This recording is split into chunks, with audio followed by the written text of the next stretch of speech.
jury,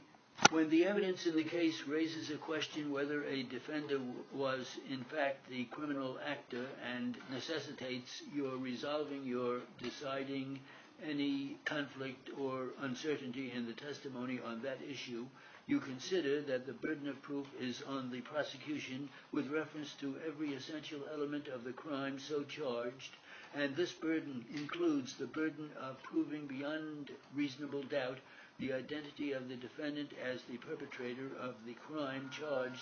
or the particular act testified to.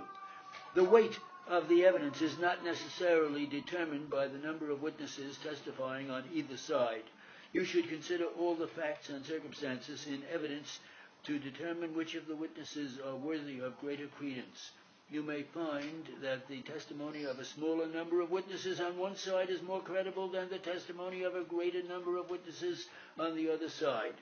The defendant, Rando, testifying in his own behalf, admitted on cross-examination that he had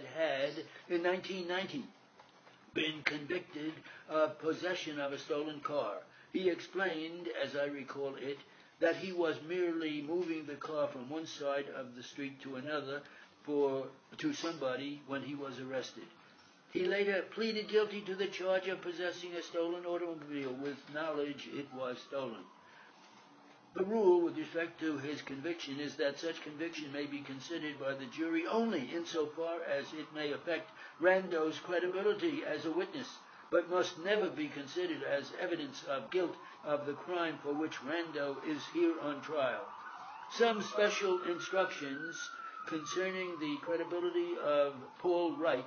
as a witness should be noted by you. His importance to the case, both by the prosecution and by the defense, can be judged from the fact